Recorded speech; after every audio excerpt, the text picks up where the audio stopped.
I admit I was a little slow on the uptake, just was a little late at trying to figure out what my purpose in life was like. But the good news is when I finally answered the Lord's call to go serve as a priest and I went to the seminary, I found that even though they called me a late vocation, I certainly wasn't as late as some of the other men in the seminary. So here's a picture of the seminary. Now, I'm that very handsome young man off to the right of the picture with that cute little mustache, that thin tie, and that nice jacket there. Yes, that's me. I'm standing next to the right to me is the rector of the seminary, Monsignor Zeder, and to the right of Monsignor Zeder, that's Sister Miriam Ponteri.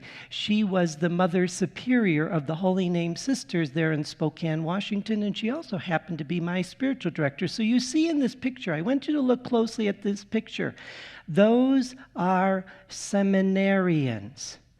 Now, what do you notice about those seminarians? Look at the age of those men that I was with.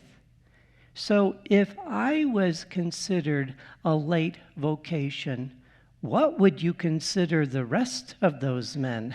I guess you'd call them a very late vocation. You see, the reality is different people come to discover their purpose in life at different times in their life. Because the reality is, if I would have gone into the seminary earlier in my life, I wouldn't have been ready. I just didn't have the life experience that I needed. I just would not have been able to be what I needed to be because God knew that I needed some life experience. I needed to have some of those rough edges of my youth softened a bit before entering the seminary. So God called me.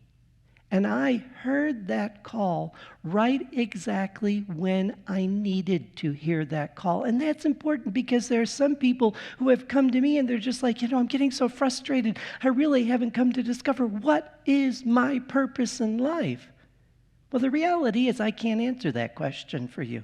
I can't tell you what your purpose is, but I can point the way to the one who can help you to discover your purpose. You see, the reality is we heard in today's Gospel of Matthew chapter 20, verse 3, where Jesus told this story. And in that story, he says, going out about 9 o'clock, the landowners saw others standing idle in the marketplace, saw others standing idle in the marketplace. An important part of this gospel story is the call. But so often people just get hung up at the conclusion of, hey, I was gypped. I worked out in the hot sun all day and I got the same as them and they only worked an hour. But do you forget the whole first part of the gospel? The important message is the call. The important message is the Lord is looking for us to help us to discover our purpose. The Lord is right there with us, trying to show us the way at all points in our life. We just need to be open to recognizing that the Lord is right there with us. It was put so beautifully in our first reading from the prophet Isaiah, chapter 55, verse 6 through 7. Seek the Lord while he may be found. Call him while he is near. He's right there. Call on him and say, Lord, I need to know what is my purpose in life. Because this is the challenge. Let the scoundrel forsake his way and the wicked his thoughts. Let him turn to the Lord for mercy, to our God who is generous and forgiving. And that makes you ask the question, what holds people back from discovering their purpose?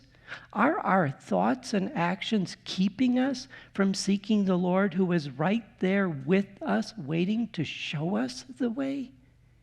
We need to really reflect on, are there things in our life that are keeping us from discovering our purpose because they're keeping us from recognizing the presence of the Lord right there with us, wanting to show us the way, wanting to show us our purpose. And what I love is notice how generous God is, according to the prophet Isaiah, in his forgiveness.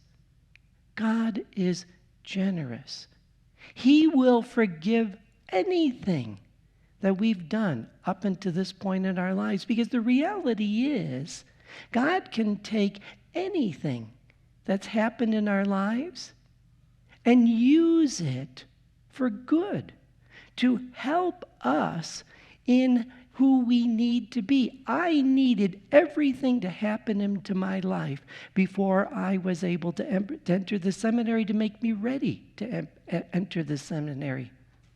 And part of that was recognizing I made mistakes and seeking the Lord's forgiveness and seeking the Lord to show us the way. And so reflect for a moment. Are there things in your life that are keeping you from fulfilling your purpose? Where are those areas in your life where you need to seek the Lord's generous forgiveness to clear anything that's blocking your way? Because the Lord is not only generous in his forgiveness, but we hear in the gospel where Jesus said, the landowner said, you know, are you faulting me because of my generosity? No matter how late in life we come to discover our purpose, the reward is the same. The reward is the same. No matter how late in life we come to discover our purpose, the reward is the same. The Lord is there. We are to seek him to find the help he will provide us in showing us the way. But in the meantime, if you're still not clear about what your purpose is, I know I said I wasn't going to tell you what your purpose is, that I'm going to point the way to the Lord. But the reality is St. Paul made it very clear in our second reading that as we're going through life, there is a universal purpose. A purpose that we're all called to live at all points in our life, even if we haven't come to discover our particular purpose yet. And what is that purpose? To live the gospel of Jesus Christ. St. Paul said in his letter to the Philippians chapter 1, verse 27, conduct yourselves in a way worthy of the gospel of Christ. Now is the time for us to live the good news of the Lord.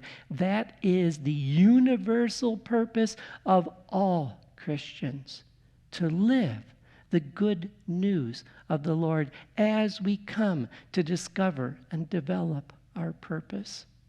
So seek the Lord where he may be found. Call upon him while he is near, for he will answer and show you the way. He will help you to live the good news.